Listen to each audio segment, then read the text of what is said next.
성경은 그 누군가 화를 잘 내는 어떤 격렬하고 성미 급한 사람들이 있다면 그 사람들과 교제하기를 피하라 이렇게 가르칩니다. 왜냐하면 분노를 잘하는 자와의 사귐이 가져오는 것은 결국은 분노의 습득, 분노는 전염성이 높기 때문에 분노의 습득과 파멸에 이를 것이기 때문이다. 자기 자신도 분노하게 되는, 결국은 파멸에 이를 것이기에 그런 이들과의 사귐을 피하라. 분노 자체에 대해서 매우 조심해야 될 것에 지금 말씀하고 계시는 겁니다. 노를 품는 사람에게서 매력을 품지 않을 뿐더러 그의 삶의 방식에 박수치지 말라. 참 이 시대의 조심스러운 말이긴 하지만 적폐청산이라는 말 때문에 매일같이 구속되고 압수수색되고 이럴 때 그거 자체가 잘됐다 잘못됐다 이것이 아니라 누군가 잡혀갔다 그랬을 때 사실은 잡혀간 사람에 대해서 잘 모릅니다. 누가 누군지도 모르는데 누가 이래서 잡혀갔다더라 그러면 사람들이 대중이 열광하는 것입니다. 그것이 인간입니다.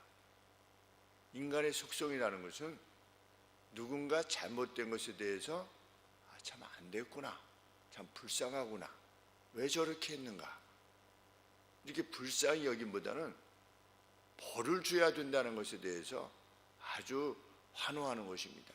그런 자들과 같이 되지 말아라.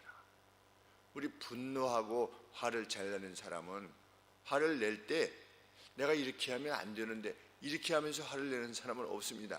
자기가 분노할 때 정의로부터 그것이 벗어나 있기 때문에 내가 지금 화를 내는 것이다 이렇게 생각을 하고 판단을 하고 결국은 화가 나게 되는 건데, 성경은 그 어떤 화도 의를 이루지 못한다 이렇게 가르치는 것입니다. 의로운 분노는 없다는 것입니다.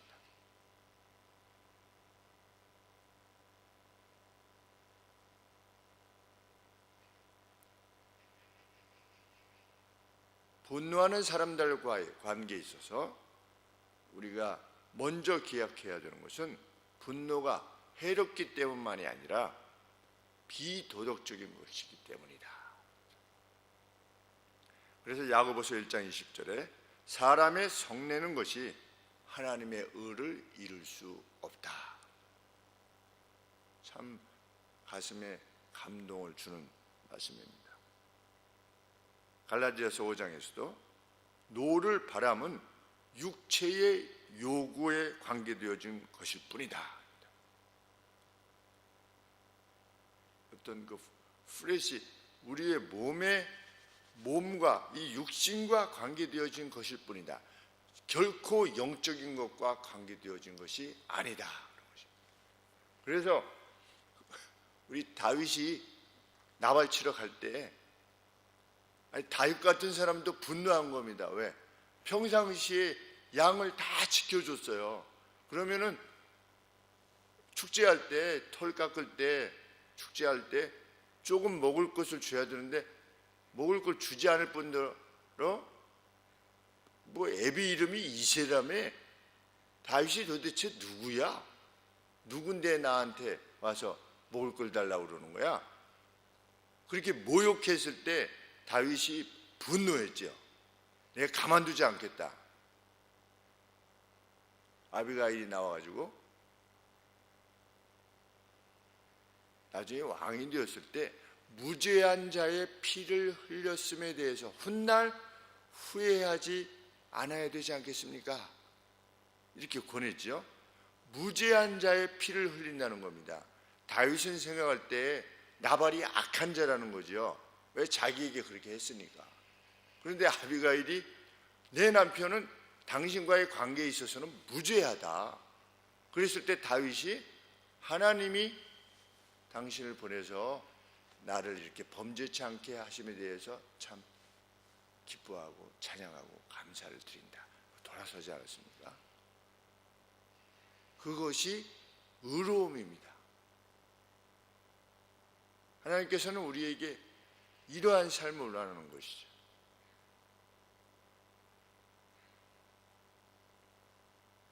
분노에는 그 어떤 선한 가치도 찾아볼 수 없다. 성경은 단지 그것이 육체의 정 그리고 욕심에 의한 것이다. 육체의 정, 근데 패션이라고 합니다. 패션, 어떤 격정이죠, 그렇죠? 격정, 그리고 육체의 욕심, 디자이어, 악한 욕심에 의한 것일 뿐이다. 그래서 그 누가 그 무가치하고 해로운 분노를 자주 품는다면 그와 사귀지 말라, 이렇게 말씀하시는 겁니다. 그래서 전염되지 않도록 해라. 그래서 우리는 일부 정치인들이 특별히 내일 분노를 장사하는 정치인들이 많은 겁니다. 자기의 어떤 선한 정책을 내는 것이 아니라 분노를 장사하는지요.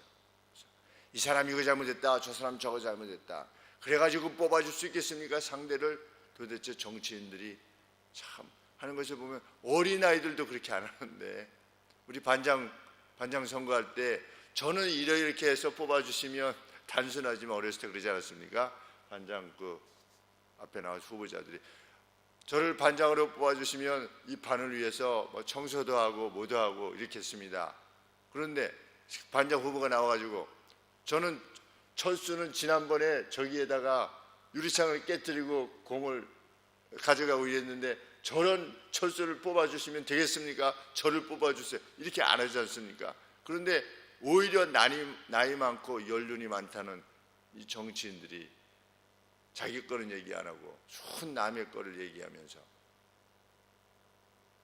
분노를 장사하는 것이죠. 참 그런 자들에 의해서 우리가 정치되어진다는 것이 너무나 참 안타깝다, 이런 생각이 드는 것입니다. 참 안타깝고 한스럽구나.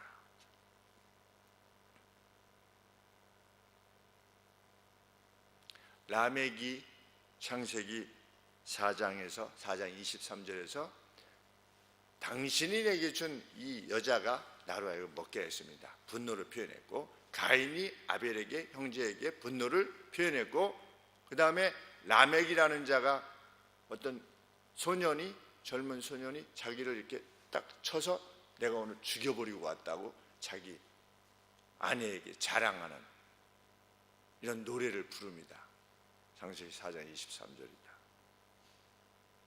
타락한 인간의 타락은 온유와 인내보다도 분노하는 자신에게 더 매력을 느끼는 것입니다. 내가 분노할 줄 아는 사람이다. 내가 다른 사람의 악에 대해서 내가 분노할 줄 아는 사람이다. 이런 자신을 더 매력 있게 보는 것입니다. 자기 자신을 자랑하고, 그리고 온유하고 겸손하게 행하는 사람에 대해서 네가 세상을 알아, 이렇게 하는 것입니다. 제가 대학교 1학년 때 들었던 말입니다.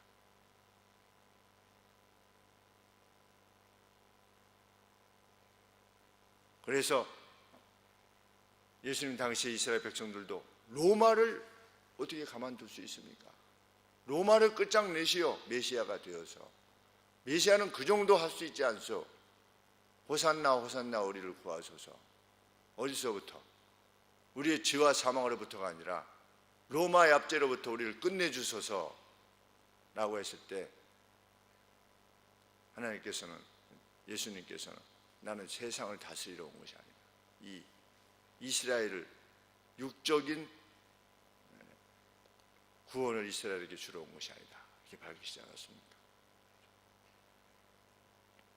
처음에는 때때로 분노를 바랍니다. 그러다가 분노는 점차로 습관이 되어가고, 습관은 성품을 이룹니다. 자기의 어떤 성격이 되는 것이죠. 성격이 된 다음에 파멸에 이르게 되는 것입니다. 잘 보세요. 시련은 인내를, 인내는 연단은 뭐냐면 프루븐 캐릭터입니다. 입증되어진 성격입니다. 그러니까 인내는 뭐라고 그랬습니까?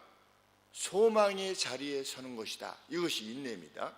상황이 이러이러하지만 소망의 자리에 늘 있기를 원하는 겁니다. 야곱이 20년 동안 이렇게 외삼촌 집에서 괴로움을 당하지만 하나님께서 나를 붙드실 것이다 라고 하는 소망의 자리에 늘 있는 거지요. 그것이 인내입니다.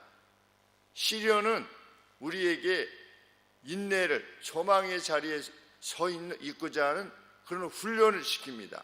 그러면 그 훈련을 하다 보면 그것이 입증되어진 자기의 성품이 되어집니다. 인내는 연단은 소망을 이루느니라. 그런데 분노는 습관이 됩니다. 습관이 되어서 습관은 다시 성품을 이룹니다. 성품이 다시 파멸을 이루는 것입니다. 이것을 생각해 보면 인내의 반대편에 있는 것이 분노인 겁니다. 우리 이스라엘 백성들이 광야에 가서 정탐하고 나서 보고를 받게 되었을 때 그들이 분노했습니다. 그렇죠? 분노했습니다. 그래서 파멸에 이르렀습니다. 그러나 여호수아와 갈렙은 인내하기를 원했습니다. 하나님이 궁극적으로 우리를 그것으로 이끄실 것이라고 하는 소망의 자리에 있었던 것입니다. 결국은 가나안으로 들어갔습니다. 인내가 얼마나 소중한 가치인지 알 수 없는 것입니다. 그래서 사도 바울이 항상 감사하고 기뻐해라. 그것이 뭐냐? 그게 인내입니다. 어떻게 우리가 항상 감사하고 기뻐할 수 있겠습니까? 인내하라는 것입니다. 소망의 자리에 서 있으라는 것입니다. 하늘 소망, 그래서 하늘 소망이라고 교회 이름을 친 것입니다. 하늘에 소망이 있는 사람은 그 어떤 상황에서도 흔들지 않고 오늘을 살기 때문입니다. 나중에 죽어가서 천국 가자, 이것이 아니라 소망을 둔 사람이야말로 여기서 가장 사랑하면서 살 수 있습니까? 고린도전서 15장 33절에 악한 동무들은 선한 행실을 더럽힌다. 그들과 같이 있으면 선한 행실을 더럽힌다. 그래서 제가 김준동 우리 친구에게도 몇몇 분들과 사귈 때 나는 그들과 사귐을 그만뒀으면 좋겠네. 제가 그렇게 권한 적이 있습니다. 꼭 분노와 이것뿐만이 아니라 좀 만나서 그냥 노남이 그냥 세상에 관계되어진 과거를 추억하는 정도의 것이라면 굳이 시간을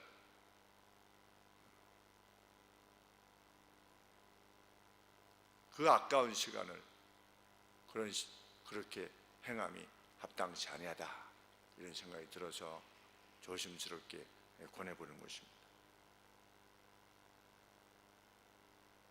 우리는 분노나 격렬함으로 문제를 해결하려고 하는 것이 아니라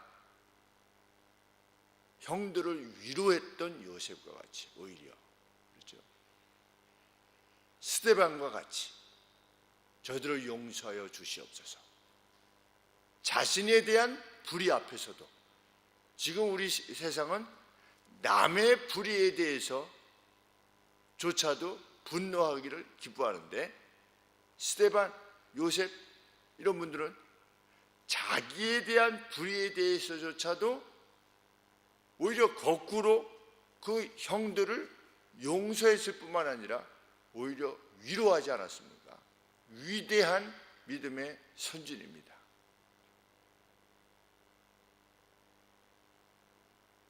먼 것을 바라볼 수 있는 먼 새 예루살렘, 그 사람은 온유한 사람이기를 구할 수 있을 것입니다. 우리 평생 지금도 그러하셨겠지만 남은 생에 우리가 지닌 이 인내, 소망 얼마나 값진 것인지 마음에 확신하며 이 인내와 사랑과 용납, 상대의 죄를 커버해주는, 극복해주는, 사랑은 허다한 허물을 덮는다. 무수한 죄, 트랜스그레션, 허물을 덮는다. 오버컴한다. 극복한다. 상대의 죄악까지도, 그 죄의 결과까지도 내가 감당하는 것이지요. 예수 그리스도께서 그리하셨듯이. 그것이야말로 진정 복된 인생이라 믿게 되는 것입니다. 기도하겠습니다.